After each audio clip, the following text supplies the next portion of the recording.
예, 안녕하십니까. K정책 플랫폼의 강석훈 연구위원입니다. 저희 플랫폼에서는 지난 4, 5개월 정도 대한민국 100년을 향한 정책 아젠다를 제시합니다. 그래서 비전 2045, 아젠다 2022라는 프로젝트를 진행을 했습니다. 이 연구 과정을 통해서 저희는 대한민국이 나갈 길에 대해서 한 60여 분의 교수님들이나 전문 연구자들이 참여해 주셨는데요. 약 40개의 아젠다를 저희가 선정했습니다. 그리고 이 연구를 했는데요. 저희는 이 연구 결과 중에서 중요한 연구 결과들을 유튜브를 통해서 국민 여러분과 함께 공유하고자 오늘 유튜브 방송을 시작하도록 하겠습니다. 오늘 주제는 초고령화와 노후 소득 보장 제도의 일체 개혁이라는 주제를 가지고요. 오늘 말씀을 나눌 텐데요. 먼저 오늘 발표해 주실 분은 연세대학교의 행정학과의 양재진 교수님입니다. 교수님 반갑습니다. 네, 안녕하세요. 네, 교수님께서는 저희 K정책 플랫폼의 연구위원으로도 함께하고 계십니다. 그리고 오늘 귀한 토론을 위해서 강남대 사회복지학과의 김수환 교수님 나오셨습니다. 김 교수님 감사합니다. 감사합니다. 네. 그리고 오늘 줌으로 참여하시는 청년 패널들이 계신데요. 바른소리 청년국회의 박기현 부의장님, 그리고 국가경영전략연구원 차세대 오피니언 리더 칼리지의 박상래 팀장님 같이 해주셨습니다. 그리고 오늘 또 귀하게도 귀한 시간 내주신 우리 또 김용하 순천향대 교수님도 함께 해주셨습니다. 전 보건사회연구원 원장님이시죠. 함께 해주셔서 대단히 감사드립니다. 자, 그러면 오늘 우리 먼저 양재진 교수님의 발제를 좀 듣도록 하겠습니다. 양 교수님 부탁드리겠습니다. 네. 그저 출산율 국제비교 표를 지금 그림을 보고 계신데요. 잘 아시다시피 우리나라가 요 보라색인데 쭉 이제 이렇게 많이 떨어지는 것을 볼 수 있습니다. 다른 OECD 것이 많이 떨어지는데 하나 또 눈여겨보실 게 이 파란색 독일이에요. 뭐 오늘 주제는 아닙니다만 굉장히 비슷한 때가 있었어요. 그렇죠? 2000년대 초반에 그 1.3 쇼크, 독일은 1.6까지 올라갔고 우리는 계속 떨어졌고, 뭔가 이게 대책을 잘 마련하면 출산율이 반등할 수도 있다라는 그런 얘기인 것 같습니다. 어쨌든 저희는 계속 안 좋아져서 지금 뭐 0.84라는 그런 데까지 떨어져 있죠. 이러다 보니까 이제 젊은 인구는 줄어들고 또 이제 장수 건강해지고 자해서 이제 노인분들은 계속 늘어나고 이런 상황이어서 지금 뭐 2000년대 뭐 2017, 그러니까 2020년 기준으로 하게 되면 지금 생산 가능 인구 100명당 뭐 현재는 한 20명 정도의 노인을 저희가 부양하고 있는데, 즉 5명에서 1명의 노인을. 그러나 이제 한 2060년 되면 이게 한 100명으로 됩니다. 즉 100명이 100명을 1대1이죠. 한 생산인구 1명이 노인인구 1명이 되는 이런 구조까지 가게 되는 이런 상황입니다. 직접적으로는 이제 연금 재정에 영향을 아무래도 미치겠죠. 지금처럼 적은 보험료를 계속 걷는 거 가지고는 이 많은 노인 인구를 감당할 수 없으니까 쌓아놓은 게 다 사라지게 되고 이렇게 되는데, 사라지고 난 이후에 필요보험률 혹은 뭐 부가보험료이라고 그러는가요? 뭐라고 그럴까요? 필요보험료? 부가방식 보험료? 부가방식 보험료이라고 하던가 어쨌든 그런 건데, 이제 노인들에게 연금을 줘야 되는데 기금이 있으면 기금에서 일부 가져다가 주고 나머지는 보험료로 걷어서 주고 이렇게 하는 건데, 기금이 다 사라지고 나면 보험료만 걷어서 줘야 되는 상황 아닙니까? 그때 보험료를 얼만큼에서 걷어야 줄 수 있는가? 요게 이제 필요보험료율, 부가방식 보험료율 이렇게 얘기할 수 있습니다. 우리가 출산율 1.05, 지금 생각하면 굉장히 부러운 상황인데, 요거를 최악의 시나리오라고 해가지고 2018년에 국가에서 추계한 겁니다.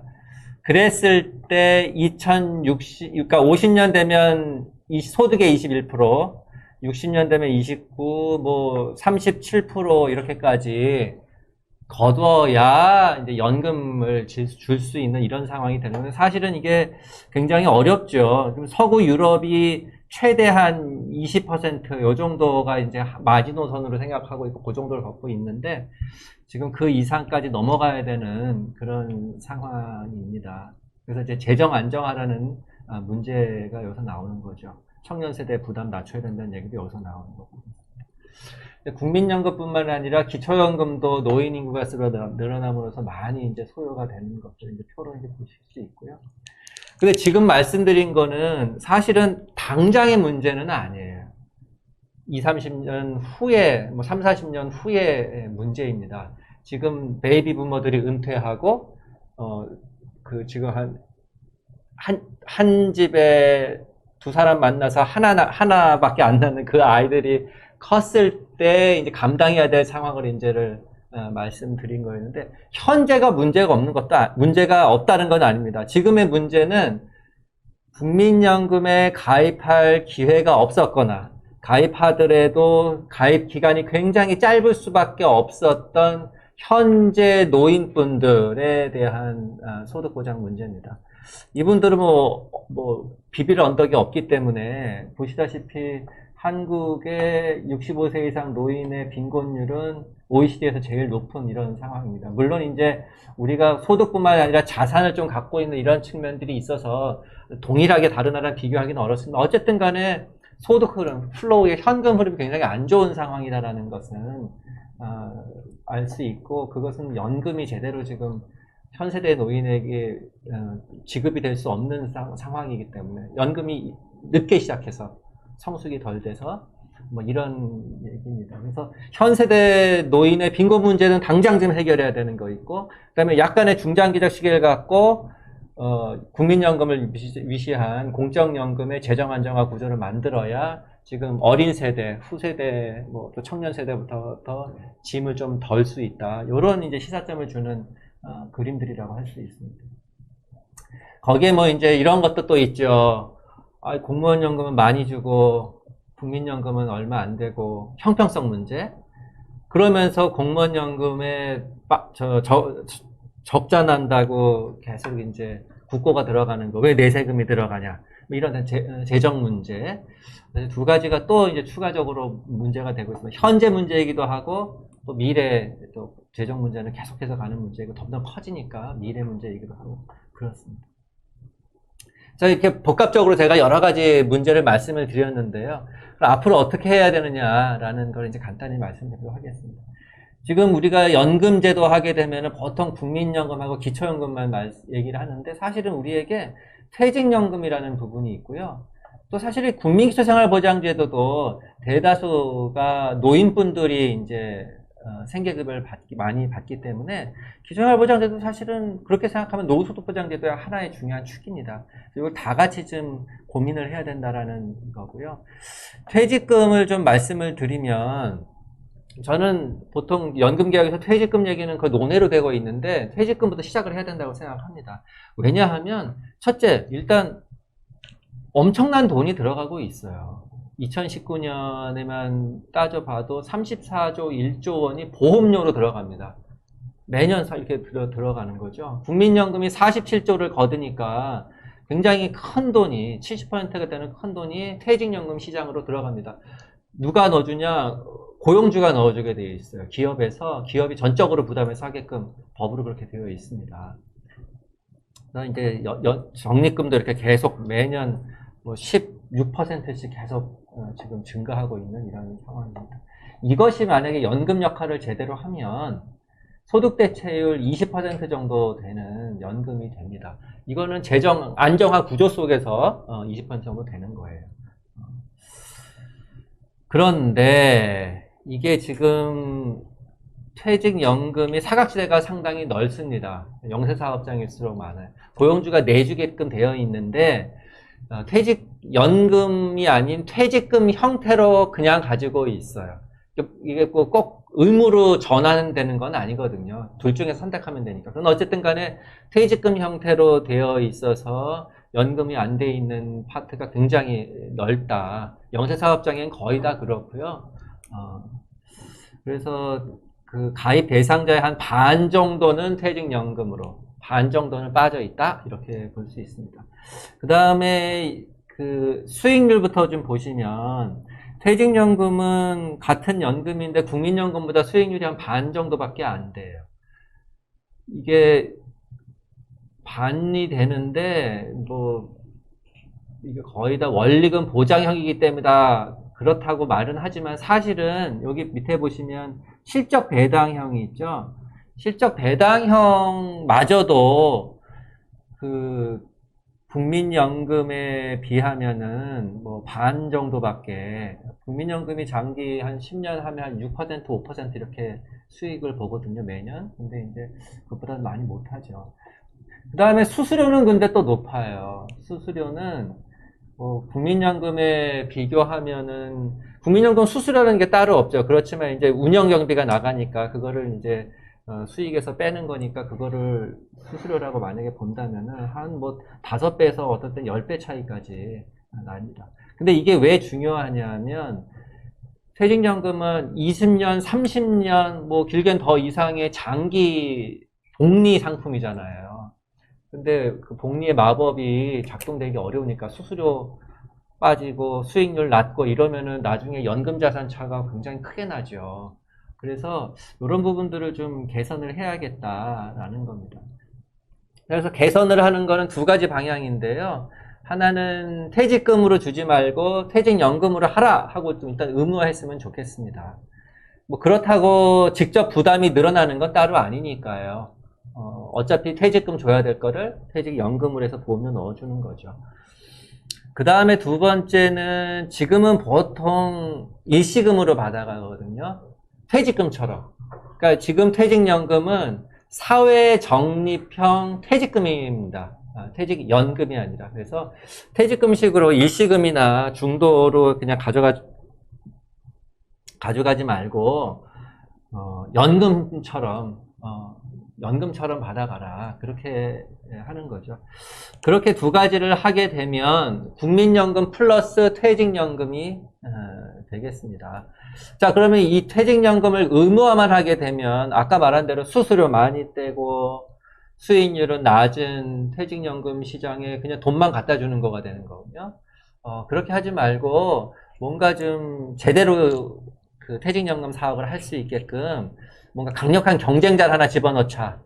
전 그래서 이제 국민연금이 퇴직연금 사업자로 들어가서 활동을 하면 어떨까 이런 생각을 해봤습니다. 그러면 이제 많은 뭐 국민들이 혹은 사업장에서 뭐 다른 어떤 퇴직연금 사업자에게 돈을 맡기는 것보다는 국민연금에 맡기지 않을까. 이렇게 되면 다른 사업자들도 열심히 하지 않을까. 뭐 이런 기대를 해보는 거죠. 사실 뭐 스웨덴에서도 사적 연금을 국가가 의무화해서 운영하는데 한 50%의 국민은 국가한테 맡깁니다. 뭐 이런 식의 걸 한번 생각해 보는 거죠. 그렇게 해서 이렇게 된다고 해서 뭐 더 돈이 늘어나는 거, 뭐 비용이 더 드는 거 하나도 없어요. 그렇죠? 같은 비용 드는데 수익률도 좋게 수수료는 낮추고 하는 그런 효과를 주는 거죠. 이렇게 되고 나면 국민연금 플러스 퇴직연금이라는 것을 웬만한 근로자들은 갖게 됩니다. 지금 국민연금 하나만 믿고 버틸 때보다 훨 나은 거죠. 자, 그러면 어떤 걸 또 해볼 수 있냐면 아까 국민연금의 기금이 고갈되고 장기적으로 지속 가능하지 않고 보험료를 막 35, 7%까지 걷어야 되고 이런 상황이 있지 않습니까? 이거를 개선하는 데는 다른 왕도가 없죠. 보험료를 조금 올리는 수밖에 없습니다. 그 다음에 지출을 조금 줄일 수밖에 없어요. 그러니까 지출을 줄인다는 얘기는 옛날보다 많이 사니까, 오래 사니까 받는 총액이 굉장히 늘어나거든요. 그러니까 다달이 받는 걸 조금 낮추게 해서 총량은 유지하거나 늘어나더라도 크게 늘어나지 않게 하는 개혁을 해야 된다는 거죠. 그래서 이제 보험료를 조금 더 올리자. 뭐 이거 하나 따지면 한 뭐 16% 혹은 20%까지 올려야 되는 상황입니다만 그렇게까지는 좀 힘들 것 같고 한 요 정도 이게 이제 올리라고 한 것이 지난 2018년 국민연금 재정 안정화 방안을 정부라고 할 수는 없겠고 뭐라고 그러죠? 위원회. 위원회, 국민연금 재정재계산위원회에서 또 공식화된 위원회에서 법에 따라서 만들어진 위원회에서 제시했던 안 2개 중에 하나입니다. 그래서 요렇게 좀 따라서 했으면 좋겠다라는 겁니다. 그 다음에 아까 지출 조정 쪽은 이제 그 평균 수명이 늘어나는 것에 따라서 조금 낮추는 요런 거를 좀 동시에 하면 좋겠다라는 생각이에요. 왜? 퇴직연금이라는 새로운 연금원이 있으니 국민연금은 조금 미래 세대를 위해서 좀 지출을 좀 낮추자 뭐 이런 얘기입니다. 뭐 그런 얘기고요. 그 다음에 아까 현세대 노인들 말씀드리지 않았습니까? 현세대 노인들을 위해서는 사실은 지금 기초연금이 그 역할을 하지요. 국민연금 가입 안 해도 급여를 받는 게 기초연금이니까. 그런데 기초연금이 올해 이제 올라가지고 30만 원씩 주는데 사실은 30만 원 갖고 빈곤선에 훨씬 미치죠. 빈곤선이라고 하면 지금 한 55만 원, 1인이 55만 원 정도라고 이제 보통 생계급이요. 국민초생활보장 생계급을 얘기하면 그런데 그거에 이제 훨씬 좀 못 미치니까. 그래서 이걸 그럼 55만 원까지 올리자. 근데 이제 문제가 있습니다. 전체 노인의 70%에게 55만 원까지 주자 하게 될 때는 사실은 아까 빈곤선이 한 40%라고 그랬잖아요. 40% 이상 노인에게까지 55만 원이 간다는 건 저는 조금 지금 우리 재정이나 여러 가지 미래를 생각하면 어렵지 않겠나라는 생각을 합니다. 그래서 빈곤선 이하에 있는 노인에게 모자른 만큼 좀 채워주는 그런 방식. 이것도 이제 뭐 스웨덴에서 기초보장연금이라고 하는데 이런 거를 좀 도입을 해서 굉장히 타겟팅 된 거죠. 뭐 어떻게 보면 선별적이고요. 그러나 그것이 필요하다고 생각을 합니다. 그래서 필요한 노인에게 더 두툼한 보장을 해주는 것. 이렇게 하면 좋겠습니다. 그래서 기초연금과 기초생활보장제도에서 들어가는 돈이 좀 합쳐져가지고 이렇게 만드는 기초보장연금을 했으면 하는 생각이고요. 그 다음에 이제 그렇게 되면 이제 종합적으로 그림이 아마 이렇게 될 겁니다. 여긴 퇴직연금을 받지 않았던 현 상황에서 퇴직연금을 받으면 연금액이 올라가죠. 그럼 퇴직연금하고 국민연금 또 뭐 다른 소득도 좀 합쳐가지고 본 다음에 그게 어떤 기초선 이하면은 그분들에게만 연금을 넣는데 어떤 분들은 이렇게 많이 받고 어떤 분들은 이렇게 조금만, 왜냐면 국민연금을 받으니까 그렇게 해서라도 모자란 걸 채워주는 이런 방향으로 가져가야 되지 않을까 이런 생각을 합니다.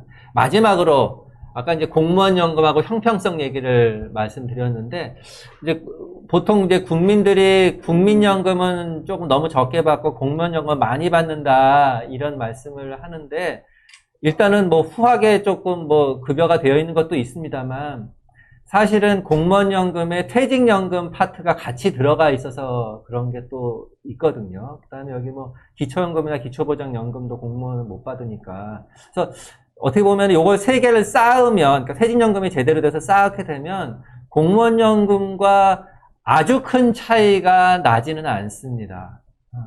여기에 이제 공무원은 퇴직수당이랑 조금 더 높은 어떤 것들이 있는데, 어쨌든, 그래서 이거를 형평성 문제를 생각을 하고 하면은, 좀 공무원연금을 민간 부분처럼 다 쪼개자. 그런 생각을 해요. 그래서, 뭐, 기초보장연금에 들어갈 사람들이 공무원 출신들이 많을 것 같지는 않습니다만, 요즘 막 10년 하더라도 뭐 짧게 할 수도 있고 하니까, 어쨌든 기초보장연금 들어가고요. 국민연금처럼 똑같이 그냥 하고요. 그 다음에 퇴직연금 민간 하니까 퇴직연금 그대로 하고, 이렇게 해서 쪼개면은, 뭐 형평성 문제 크게 나지를 않을 거고요. 그 다음에 국가 입장에서 보면은, 공무원연금을 이렇게 후하게 해서 이제 주는 것보다는 이 국민연금만 해당하는 부분만 주게 되면 국가의 뭐랄까 부담은 줄어들죠. 물론 퇴직연금이 뭐 마치 새로 생기는 것 같이 되지만 새로 생기는 건 아니죠. 모든 고용주들이 하는 거니까. 그냥 근데 그리고 퇴직연금은 자기가 낸 그 연금 자산, 확정된 자산 가지고만 주는 거기 때문에 고령화와 그 재정 문제가 직접적으로 연관이 전혀 안 됩니다. 그러니까 그런 문제 털어낼 수 있죠. 요렇게 좀 바꾸는 것. 그 다음에 퇴직수당이, 요 직영연금은, 본인, 개인연금이라고 생각합니다. 본인이 국가가 내주는 게 아니라 본인이 직접 해가지고 직영연금 이렇게 두는 방향으로 가는 게 어떤가 이런 생각을 해봤습니다. 어쨌든 요거는 뭐 다 얘기한 거니까 넘어가도록 하고요.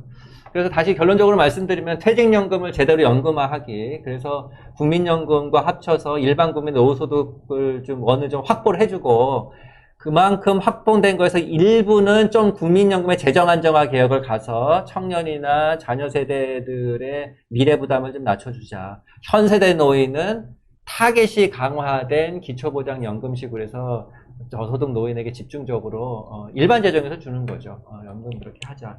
마지막으로 공무원연금은 이 민간의 모양으로 쪼개서 서로 비교할 수 있게 해주고 국가의 장기적 부담을 조금 덜자. 이렇게 말씀드리도록 하겠습니다. 이것으로 발표를 마치겠습니다. 네, 양 교수님 수고 많이 하셨습니다. 퇴직연금이랑 국민연금 그리고 우리 보장연금 그리고 공무원연금 이런 것들을 다 한꺼번에 정합성 있게 개혁해서 우리나라 연금복지제도의 지속 가능성이라든지 또는 보장성을 확보하자는 그런 연구 결과이셨습니다. 말씀 잘 들었고요. 이 말씀 발제에 대해서 우리 김수환 교수님께서 토론해 주시겠습니다. 네, 발표 잘 들었습니다. 양재진 교수님 발표해 주신 내용이 초고령화와 노후소득보장제도의 개혁에 대한 전반적인 내용이셨는데요. 지금 처음에 보여주셨던 사실 우리가 잘 모르지도 않지만 볼 때마다 굉장히 충격적인 저출산, 양상을 이제 볼 수 있었는데, 그렇게 봤을 때 우리나라의 이 고령화 문제는 정말 굉장히 중요한 것 같습니다. 그래서 오늘 이제 보여주신 내용에서 이제 노후소득보장 현황을 간단하게 보여주시고 또 그거에 대한 해결책을 종합적으로 제시를 해주셨는데, 이제 어떤 포지션이신지를 이제 이 연금 개혁에 대한 논의들을 바탕으로 해서 이제 포지셔닝을 해본다면, 일단 지금 지속 가능성에 초점을 많이 주셨고요. 그 다음에 형평성이라는 것도 고려를 하셨고, 무엇보다 이제 가장 특징적인 거는 다층 체계의 관점에서 진단을 하셨고 해결책을 제안하셨다는 점이 가장 특징적이라고 볼 수 있을 것 같습니다. 그러면 이제 이거 외에 다른 방향들로 제안되고 있는 것들을 이제 대안적인 다른 방향들을 본다면, 예를 들어서 대표적으로 이번 정부에서 가장 많이 추구했던 거는 국민연금 강화론이었죠. 그래서 어떻게 하면 국민연금을 통해서 보장성을 강화할 것인가에 중점을 두고 논의를 많이 했었는데, 이제 그 논의 같은 경우에는 지속 가능성에 대한 논의를 굉장히 적게 했다라는 비판을 받았고요. 그래서 이제 국민연금 강화론이 아닌 또 다른 이제 가장 강력한 대안으로 제시되는 게 이제 다층 체계 개혁안이라고 할 수 있는데, 양재진 교수님이 말씀하신 부분에서는 특히 그 중에서도 퇴직연금의 역할을 굉장히 이제 부각시키신 안이라고 할 수 있고요. 그 다음에 그거 외에 또 보면 이제 양재진 교수님 말씀하신 거 외에 다른 다층 체계 안으로는 이제 기초연금을 좀 더 강화하자. 그래서 예를 들면 기초연금을 보편화하자. 기초연금을 보편화를 시키면서 국민연금의 역할은 조금 덜어내고 그렇게 재정 안정화를 취하자. 이제 이렇게 하는 게 또 다른 다층 체계 아닐 수 있을 것 같아요. 그래서 그렇게 보면 양재진 교수님이 제안해 주신 안은 이제 지속 가능성을 국민연금 담보하면서 퇴직연금의 역할을 강조하고 기초연금에 있어서는 지금보다 훨씬 선별적으로 보장하는, 보장성을 강화하는 이제 그런 안의 특징을 보여주고 있다고 할 수 있습니다. 근데 이제 이렇게 봤을 때 이제 방안을 제시하는 순서도 굉장히 의미가 있는 것 같아요. 그러니까 제일 강조하신 거를 먼저 이제 얘기하셨다고 할 수 있는데, 제일 먼저 얘기해 주신 게 이제 퇴직연금. 퇴직금의 퇴직연금화, 그리고 그걸 어떻게 운용을 할 것인가에 대한 얘기를 해주셨는데, 사실 이제 이 제안은, 그러니까 퇴직금을 의무화, 퇴직연금으로 의무화하자라는 제안은 그동안 많이 나왔었던 면도 있는데요. 거기에 더해서 이제 국민연금 연기금 설립, 이 부분은 조금 굉장히 독특한 이제 안이라고 할 수 있고, 우리나라에서는 아직까지 논의가 많이 되지 않았는데, 이제 그 기원을 보면 아까 말씀하셨지만 이제 스웨덴에서 그러니까 거의 이제 강제로 민간에게 맡기는 부분이지만 실제적으로 그거를 운영하는 부분들을 국민들이 국가의 운영단체에다 맡기고 있는 그 부분을 이제 벤치마킹을 하신 거라고 할 수 있겠습니다. 그렇게 봤을 때 이제 이 퇴직연금을 노후소득원으로 만들기의 과제에서 사실 이제 그동안에 가장 이제 그 문제, 어려움이라고 얘기됐던 것 두 가지는 연금화 하기가 어렵다. 그러니까 퇴직금 자체에서 이제 일시금으로 받던 거를 노동자도, 특히 노동자들도 연금화하는 거를 본인들이 꺼려 한다는 점이 하나가 있었고요. 그 다음에 또 하나는 아까 이제 표에도 나와 있었는데, 기본적으로 퇴직률 도입 자체가 굉장히 도입률 자체가 낮죠. 27.2%라고 할 수 있고, 그것도 이제 아까 표에 사실 나와 있었던 내용인데요. 그 사업장 규모별로 굉장히 차이가 큽니다. 그래서 5인 미만 같은 경우에 거의 10% 정도밖에 안 되고, 300인 이상 정도 가야지만 이제 90% 이상으로 되어 있는데, 이렇게 아직 도입률 자체가 높지 않은, 특히 영세한 사업장, 이 부분에 어떻게 하면 퇴직연금을 좀 더 안정적으로 할 수 있을까가 어찌 보면 이 안에서는 가장 이슈가 될 수 있을 것 같아요. 그래서 그 의무화를 한다고 했을 때 말은 되게 쉽지만 갑자기 이렇게 의무화가 됐을 때 갑자기 이제 8.3%에 해당되는 보험료율을 그것도 지금 거의 퇴직연금은 상한선도 거의 없는 상황이기 때문에 상당히 국민연금보다 많아질 수 있는데, 물론 뭐 월급을 그렇게 많이 안 주는 소규모 사업장이라 할지라도 이제 그 부분에 대해서는 그러면 어떻게 할 것인가, 그 의무화라는 거를 조금 완화시켜서 적용할 건가, 아니면 뭐 그냥 된다고 보고 그냥 갈 것인가의 이슈는 사실 현실적으로는 굉장히 큰 문제일 수 있겠다는 생각이 듭니다. 그래서 그 부분에 대한 이제 논리라든지 이제 설명이 조금 더 있으면 좋겠다, 그런 생각이 들고요.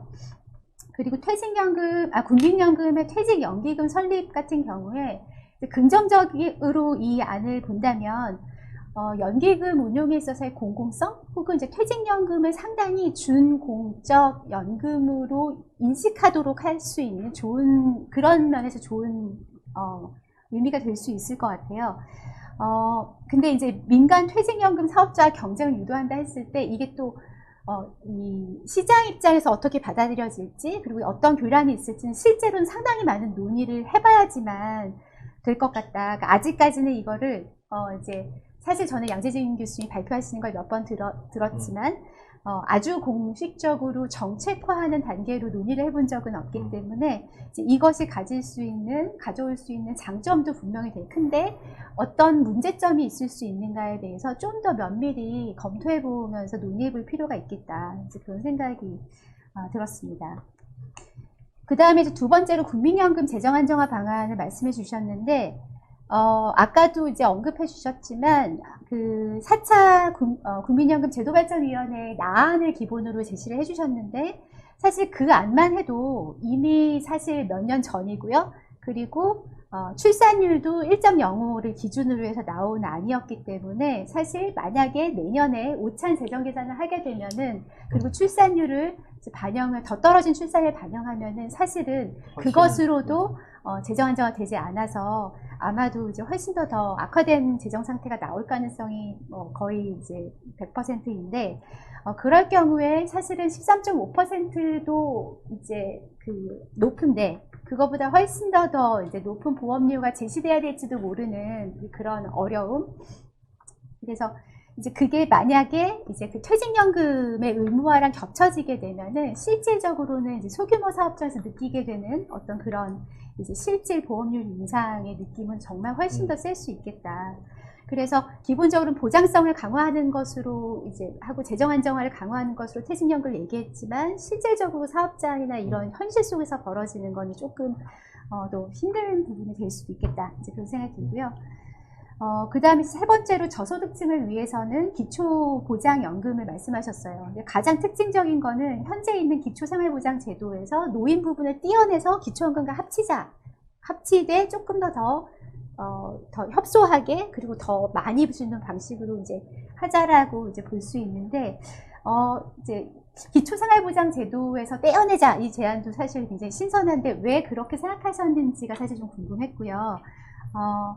네, 왜냐하면 보통은 이제 그동안의 보충급여를 제안했었을 때는 그 국민기초생활보장제도 위에다가 더 얻는 방식으로 많이 얘기를 했었는데, 그거를 떼어내야 된다고 하면 이건 굉장히 큰 개혁이 되는데, 그렇게 해서 얻을 수 있는 실익이 무엇이 있는지에 대한 그 부분이 조금 더 설명이 보충되면 좋겠다고 생각을 했습니다. 그리고 이제 사실은 대상층을 그렇게 했을 때 그 기초보장연금제도의 대상층을 생각보다 굉장히 좁게 생각하신다라는 인상을 받았어요. 왜냐하면 아까 이제 빈곤선 이하 대상이라고 하셨는데 지금 기초연금이 65세 이상 70%이고 그 다음에 현재 국민기초생활보장제도의 받는 노인은 노인 인구 중에서는 한 8%, 물론 올해 이제 부양의무자 기준이 폐지되면서 아마 더 높아졌을 것 같긴 한데요. 많아봤자 9%, 10%가 안 되는 수치일 텐데, 그럼 기초연금을 받는 70%, 그 다음에 국민기초생활보장제도를 받았던 10%, 사실 이 안에서 말씀하시는 제안은 상당히 더 협소하게 하는 그런 제안일 것 같아서 그것에 대한 그 기초보장을 받는 대상층의 범위에 대해서 좀 더 가늠을 할 수 있게 얘기를 해주시면은 좀 더 그림 그리는데 도움이 되지 않을까 그런 생각이 들었고, 또 하나는 그림을 보면은 국민연금하고도 이제 어느 정도 겹치게 기초보장이 되어 있는 것으로 되어 있는데, 국민연금 A값과의 충돌은 별로 고려를 이제 안 하시는 건지, 그럴 경우에 워낙 협소한 대상으로 한다면 이제 그 부분을 조금 명확하게 정리해 주시면 좋겠다고 생각을 했습니다. 그리고 이제 특수직영연금 통합 제한도 해주셨는데, 이 부분, 네. 이게 이제 공무원연금만 놓고 사실은 말씀을 하셨는데 대표성이 있다고 보셔서, 최근에 이제 나오는 기사들이나 아니면 연구들을 보면은 사실은 사학연금이 어찌 보면은 이 논의를 더 짚히는데 더 단초가 될 수 있는 상황일 것 같아요. 그러니까 공무원연금은 어찌됐거나 2015년에 개혁을 했고, 사학연금도 그거에 따라서 준용하는 개혁을 했지만, 사학연금 같은 경우에는 사실 이제 국민연금보다 훨씬 더 먼저 기금 소진이 될 예정이고, 거의 2029년이 되기 전에 이제 하향세로 접어들면서 이게 이제 소진되고 났을 때 공무원연금 같은 경우에는 국가 재정을 이제 지원을 받게 되어 있지만, 사학연금은 사실 그게 임의 규정으로 되어 있거든요. 그러면 이제 굉장한 논란이 이제 일어날 수 있는 부분이라서, 아마도 이제 뭐 통합 논의든 뭐든 이 특수직영연금에 대한 논의가 다음번 국민연금 재정 안정화 논의 때는 이래저래 안 나올 수는 없겠다. 그런 점에서는 이제 범위를 공적연금 전체로 확대시킨 논의의 제안은 굉장히 의미가 있다라고 생각이 되었습니다. 네, 뭐 토론 일단 이 정도로 하고 또 다른 준 참여자들 토론을 듣도록 하겠습니다. 네, 우리 김수환 교수님 수고 많으셨습니다. 저한테 많이 들리는 소리는, 말씀은 제가 퇴직연금이 아주 좋은 제도이긴 한데 현실적으로 좀 도입해 있는 비중이 너무 작으니까 이걸 어떻게 할 거냐, 이 문제가 이제 눈에 많이 저한테는 띄었습니다. 그럼 뭐 토론이 너무 핫한 것 같아서 제가 학교에서 학생들한테 과제를 내서 20년 후, 30년 후에 본인의 모습을 그려보고 노후생활 보장을 어떻게 할지를 리포트를 쓰라고 그랬더니 전부 많은 학생들이 그때 어차피 국민연금은 난 못 받는다라고 전제를 하고 개인연금을 준비한다든지 뭐 이런 식으로서 학생들이 그렇게 대응을 하고 있더라고요. 그래서 그래서 젊은 학생들이 굉장히 빨리 이렇게 상황 파악을 하고 있구나 하는 생각을 들었습니다. 그래서 좀 이따가 우리 또 젊으신 분들 말씀을 드릴 생각이 있겠습니다만, 잠시 먼저 조금만 말씀해 주시고 우리 또 줌을 참여하신 분들께 마이크를 넘기도록 하겠습니다. 네, 아주 조목조목 잘 지적해 주셔서 감사하고요. 다 회피할 수는 없을 것 같고, 그래도 어쨌든 뭐 좀 더 미래를 위해서 해야 되는 개혁들 내용인데, 몇 가지 이제 좀 집어주신 거에 대해서 그냥 이게 뭐 해법이 될 수 있을지 모르겠습니다만 제 의견을 좀 전하면, 일단 퇴직연금을 연금화해서 받는 거에 대한 근로자의 반발 문제는 조금 전 중장기적으로 한 10년 정도 경과 규정을 두는 정도도 괜찮다고 생각을 해요. 지금은 예를 들면 자기 연금 자산을 다 한꺼번에 인출할 수 있지만, 그거를 지금 스위스나 다른 나라들이 그렇게 하거든요. 그러니까 처음에는 한 70%만 인출할 수 있게 한다든지, 그 다음에 1년마다 뭐 5% 줄여 나가서, 나중에는 뭐 30%만 한꺼번에 인출하고 나머지 70%는 뭐 연금으로 받게 한다든지, 뭐 이렇게 점진적으로 기간을 두고서 가는 방향도 있을 수 있다고 생각을 하고요. 마찬가지로 영세사업장들의 퇴직금이 퇴직연금에서 보험료 나가게 되면 사실 장부에다가 기록했다가 그냥 그때 주는 거를 이제 매년 줘야 되는 요 문제는 또 마찬가지로 어떻게 보면 사회적립률을 8.3% 전체 하는 것이 아니라 뭐 2%, 3%씩 하고 나머지는 퇴직금 파트로 해서 주는 식으로 이렇게 하면서 그것도 한 뭐 10년 하면 되지 않겠습니까? 이 법이 사실은 2014년에 정부에서 제출했는데 국회에서 통과 안 되고 지금 계속 이렇게 유야무야 되고 있거든요. 그때 2014년에 경과규정을 한 10년 두고서 했으면 3년만 있으면 경과규정 다 해서 됐을 거예요. 그래서 어쨌든 지금이라도 늦었다 싶을 때라도 지금이라도 그런 식으로 해서 일단 발을 집어넣는 것이 필요하지 않는가 이런 생각을 하고요. 그 다음에 이제 국민연금의 퇴직연기금 운영하는 것, 그 문제에서 디폴트 옵션이라고 하는 그런 것 때문에 그러니까 사실은 이 시장에서 막 상품들이 수천 가지거든요. 국민들이 그거를 사실 저도 그렇고 전문가도 모릅니다. 어떤 그게 좋을지, 어떤 상품이 좋을지 몰라요. 그래서 그냥 디폴트로 그냥 국가가 알아서 말아서 해주세요 하는 건데, 삼성생명이 알아서 해줘서 그게 아니라, 그래도 여태까지 성과가 좋은 국민연금이 알아서 해주세요 하는 게 나을 것 같아서 그렇게 말씀드려서 그거를 하게끔 하는 이제 그런 거고요. 그 다음에 나안에서 13.5% 안 된다. 하지만 이것도 또 빨리 하는 게 어떻게 됐든 빨리 하는 게 필요합니다. 그냥 뭐 이거 갖고 안 되니까 더 한다, 더 높이 해서 한꺼번에 한다고 해서 미뤄지면 안 되잖아요. 근데 이게 빨리 기금이 지금 있는 게 굉장히 좀 중요하다고 생각해요. 좀 2016년 기준으로 추계를 해봤더니 2016년에 연금 지급하는 액수의 20%는 기금 수익률로 나와요. 이자로. 근데 이게 우리나라만 그런 게 아니라 스웨덴도 그렇고 스웨덴은 23%를 기금 이자 갖고서 줍니다. 캐나다도 지금 그 콜렉티브 DC로 해가지고 국가에서 하지만 그거로 해서 기금을 쌓아두려고 하잖아요. 그 쌓아두는 이유 중에 상당 부분은 이자를 활용하자라는 거예요. 그러니까 나중에 부가방식으로 가서 그냥 1대1로 하는 것보다 훨씬 그게 낫다라는 판단이어서 저는 좀 빨리 좀 낮아도 좋으니 연금 그 보험료 좀 높여서 기금을 쌓아놓고 그것이 이제 기금을 만들어내는 그런 파트, 그거 갖고 다 되지는 않지만 그 파트가 있기 때문에 조금이라도 빨리 좀 시작하자라는 얘기고 그 요율 올라가는 부분들이 이제 조금 더 고민을 해봐야겠지만 그런 얘기고요. 그 다음에 기초생활보장제에서 떼어내는 게 어떤 실익이 있느냐. 첫째, 지금 줬다 뺏는다고 막 뭐라 그러잖아요. 그쵸? 생계급여를 받는 분이 기초연금 받으면 그만큼 생계급여가 줄어듭니다. 그러니까 사실은 한 덩어리에 있었어도 같은 얘기죠. 그쵸? 모자란 만큼 주는 건데, 지금 줬다 뺐다 맞는 논쟁 없애는 거고, 또 하나는 사실 근로세대를 위해서도 조금 이런 생각을, 아까, 지금 근로세대를 위해서 또, 그 노인들을 위해서도, 그러니까 노인들이 지금 부양의무자 기준만 사실 문제가 되는 게 아니라, 재산 기준 같은 것도 굉장히 혹독하거든요. 자동차 300만원짜리 중고 있으면, 어떻게 됩니까? 한 달에 소득 인정액이 300만 원이잖아요. 아시다시피. 집 하나, 무슨 토지 하나 있던가 아니면 1억 예금이 하나 있어도 한 달에 8% 소득이 있어서 800만 원씩 소득이 있는 걸로 보잖아요. 1억 예금이 있으면 800만 원 소득 있는 걸로 보지 않습니까? 그렇잖아요. 왜 그러냐면, 근로할 수 있는 사람들은 일단 자기가 예금 있는 거 팔고 차 팔고 해서 먹고 살아라. 그리고 일하라라는 그 개념으로 이렇게 터프하게 자산의 소득 인정의 기준이 되어 있는데 노인하고 같이 붙여놓으니까 노인한테도 집 하나 이제 있어야 될 거 아닙니까? 살려면. 마지막. 뭐 이런 상황이어서 저는 분리하자. 근로가 가능한 인구와 그렇지 않은 인구를 분리해서 이쪽은 장애인하고 노인들은 좀 다르게 좀 기준을 하려면 좀 떼놔야 된다는 생각을 하고 있고, 그리고 복지가 발달된 선진국일수록 사실은 분리되어 있죠.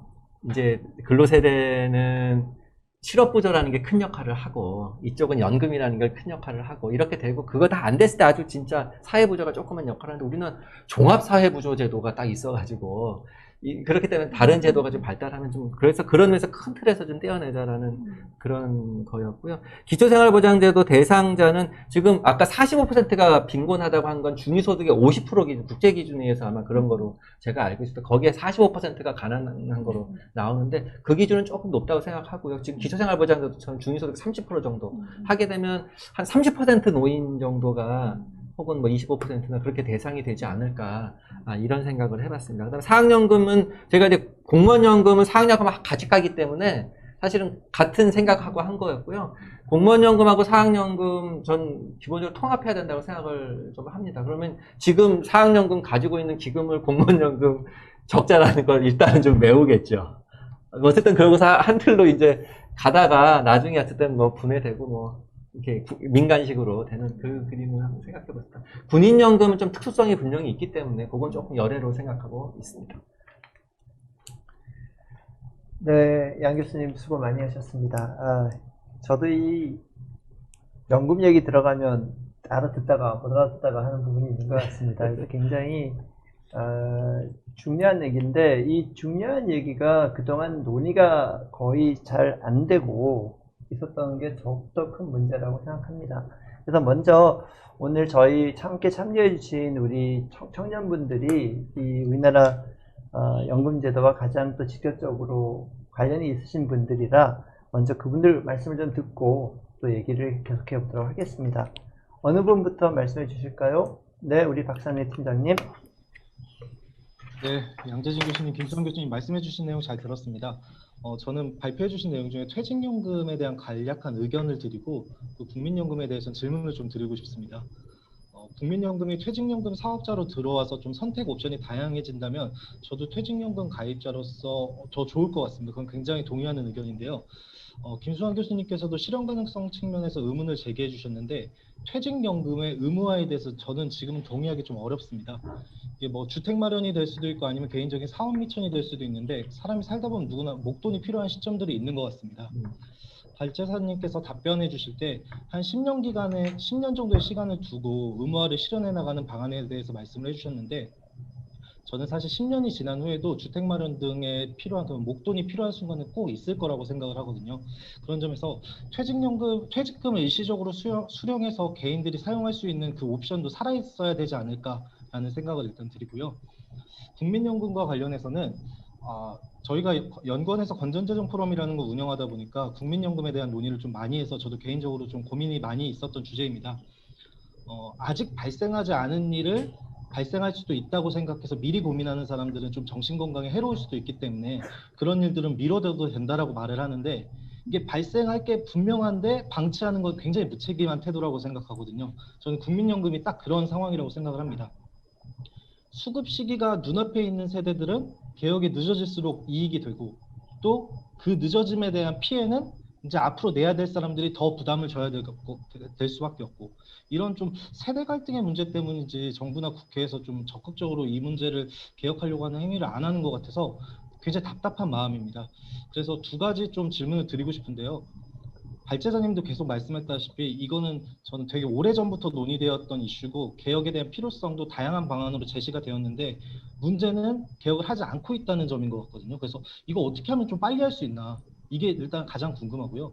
그리고 두 번째는 보험료를 13.5%로 인상하는 것도 이런 게 사실 최종적인 목표는 아니고 결국에 단계적인 목표인 것 같아요. 시간이 지나면 더 올려야 되는 시점이 올 수도 있는데 그때마다 이렇게 개혁을 논의하는 게 과연 이게 바람직한 방식인가? 그때마다 계속 갈등이 있지 않을까? 저도 좀 몇 가지를 찾아봤는데 뭐 평균 수명, 뭐 아니면 성장률, 출산율 이런 건 좀 연동해서 그냥 자동으로 보험료를 바꾸게 한다면은 저희가 매번 이렇게 갈등하고 그런 시간을 줄일 수 있을 것 같고 또 개혁을 하는 타이밍도 놓치지 않을 것 같은데 이에 대한 생각도 좀 여쭤보고 싶습니다. 네, 박상래 팀장님 감사합니다. 거의 전문가 수준으로 말씀해 주셔갖고요.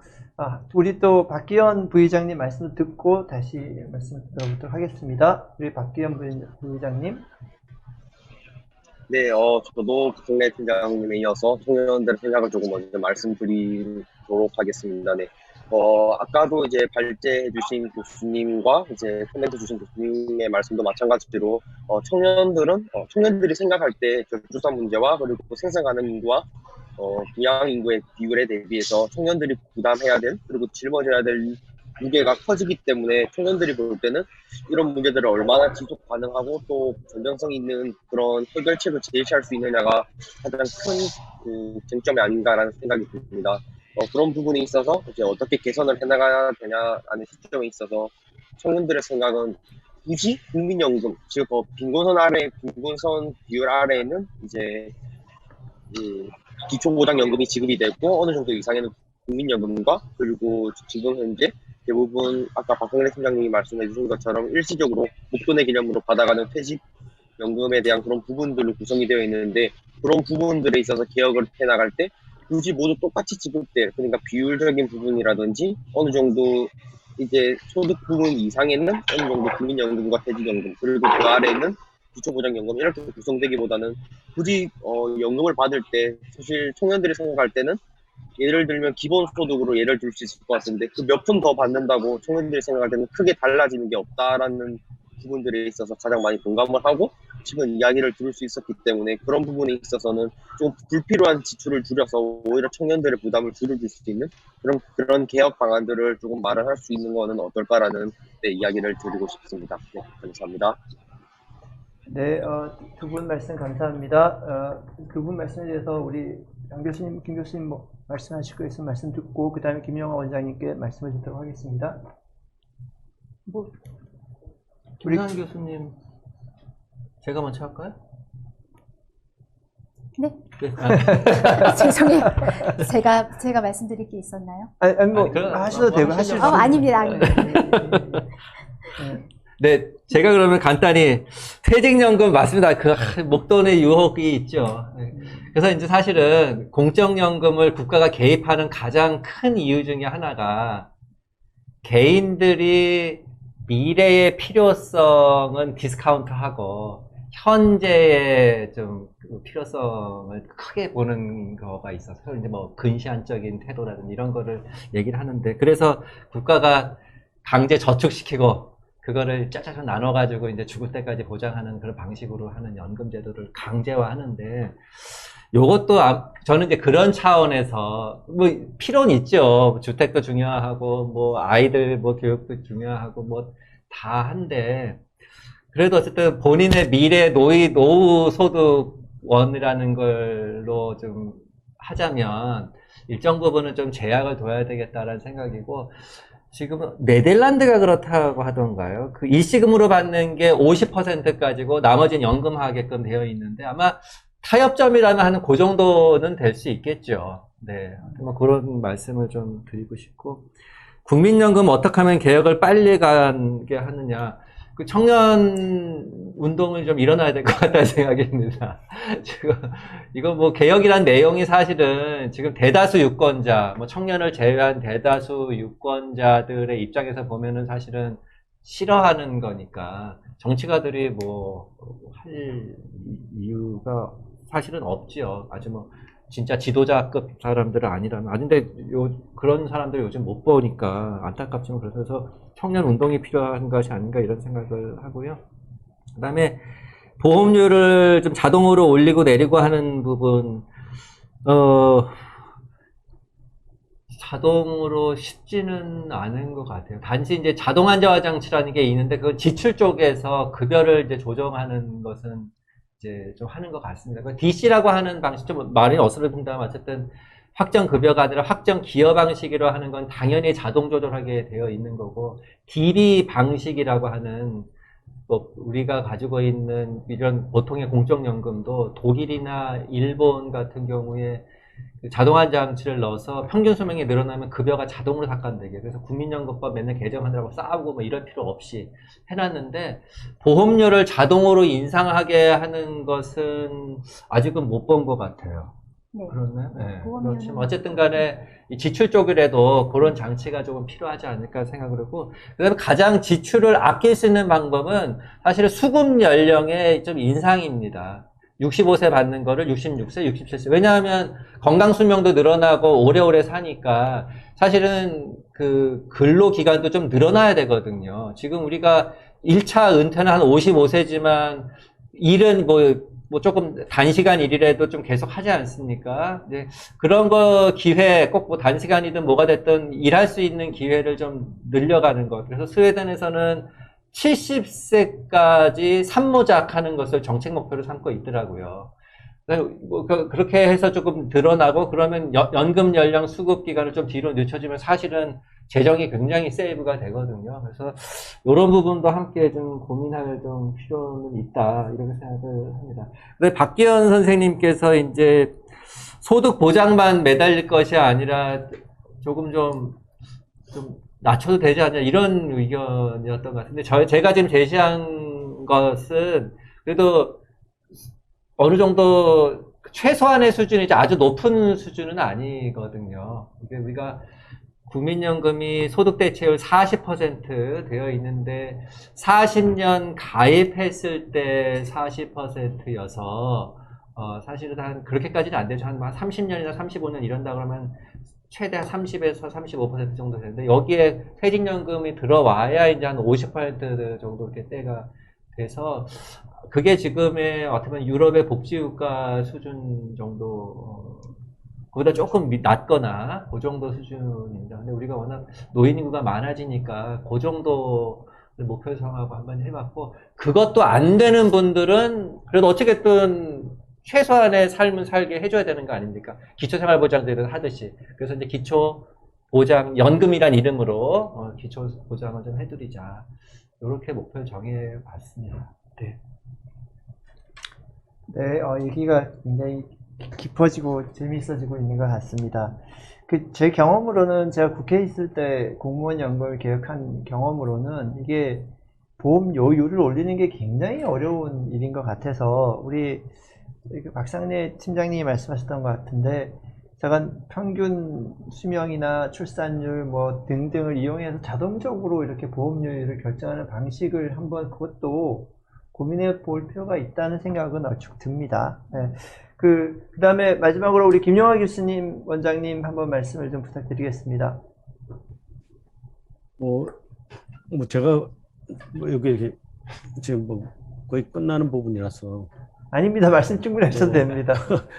문제를 우리 양 교수님이 말씀하셨듯이 그런 여러 가지 지금 제도 개혁은 이렇게 국민연금만 가지고 해결될 수는 없고 퇴직연금이라든지 기초연금이라든지 국민기초생활보장제도라든지 공무원연금 등 특수지원연금 이런 것들이 총체적으로 같이 개정돼야 된다는 그런 측면에서 우리 양 교수님 말씀에 동의하고요.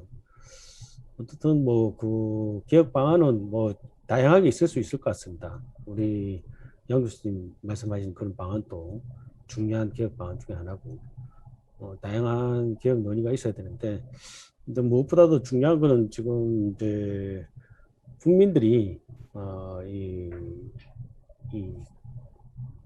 이 국민연금에 대해서 인식하는 것을 어떻게 바꿔 나갈 거냐 하는 것이 중요한 것 같아요. 일단 국민연금을 우리 지금 정부나 또 국민연금공단이 그동안 자꾸 노테크, 재테크의 일종으로 자꾸 홍보하고 지금도 홍보하고 있는데 사실은 국민연금은 자기가 낸 것에 이자 붙인 만큼 평균 수명만큼 살 때 받는 그런 제도라는 인식을 바꿔야 됩니다. 지금 워낙 50대나 60대는 본인이 낸 것에 3배, 4배, 5배 이렇게 받으시니까 이게 당연한 것처럼 생각하는데 사실은 그렇게 하니까 결국 적립기금 고갈되는 거 아니겠습니까? 그래서 결국은 언젠가는 균형 구조로 가야 되는데 그 균형 구조에 대해서 이렇게 되면 균형 구조로 가야 된다는 것, 그리고 균형 구조로 가야 된다는 것과 어떻게 하면 균형 구조로 갈 수 있느냐에 대해서 미래 비전을 갖다가 국민들한테 좀 확실하게 좀 보여주는 게 중요하다고 생각합니다.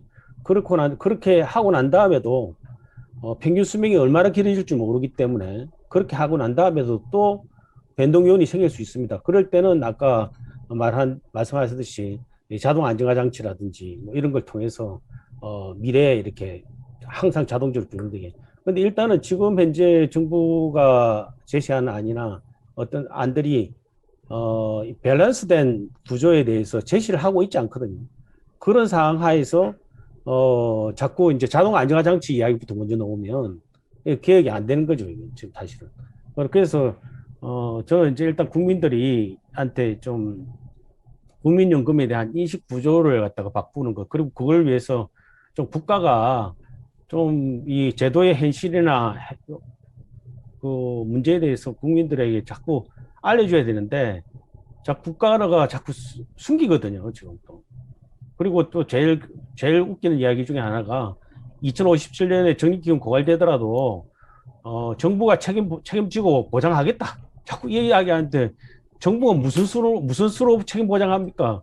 돈을 막 찍어내가지고 보장하면은 그거는 보장하는 게 아니고 결국은 누군가 부담을 해야 되는데 지금 뭐 건강보험이나 노인장기요양보험까지 그리고 다른 조세 부담까지 고려하면은 지속 불가능하다는 것이 산수적으로 그냥 초등학교 산수 정도로 계산해도 답이 나오는데도 불구하고 이걸 국민들한테 알리고 또 그 문제점에 대해서 공유하고 이걸 위해서는 우리가 뭘 희생하고 뭘 우리가 어떻게 가야 될 것인가에 대해서 동의를 구해야 되는데 그런 그 프로세스가 지금 이루어지지가 않는다는 게 문제인 것 같아요. 그래서 일단 연금개혁의 시작은 국민들에게 미래의 우리 이 국가의 모습, 미래의 그 사회보험의 모습, 국민형 건강보험, 노인장기요양보험 그런 모든 모습에 대해서 현행 구조로 갈 때 현행 구조에서는 어떻게 된다는 것 갖다가 명시적으로 명확하게 솔직하게 다 드러내놓고 오픈해서 보여주는 것이 중요하다 생각합니다. 네, 김영호 원장님 감사합니다. 맨 처음에 목소리를 차분하게 시작하시다가 점점 가시면서 막 목소리가 격앙되시는 거 보니까 많이 화가 나신 것 같습니다. 김 원장님께서. 오늘 저희가 이런 논의들이 또 공적연금의 개혁을 촉발하는 하나의 계기가 되기를 바라고요. 우리 김 교수님 마지막으로 좀 뭐 할 말씀 있으십니까? 김 교수님. 저는 예, 그러면 오늘 초고령화와 노후 소득보장제도 일체계에 관해서 저희 연구원이 저희 플랫폼에서 마련했던 프로그램과 이것들에 대해서 여러 가지 같이 토론을 나눠봤습니다. 저희가 제안한 이런 방안들이 우리나라 그 노후 소득보장제도를 지속 가능하게 하면서 또 풍부하게 하고 또 그것이 다른 나라의 모범 사례가 될 수 있는 그런 연금제도가 되기를 기대하면서 오늘 유튜브 방송 여기서 마치도록 하겠습니다. 여러분 함께 해주셔서 감사합니다. 감사합니다. 네, 감사합니다.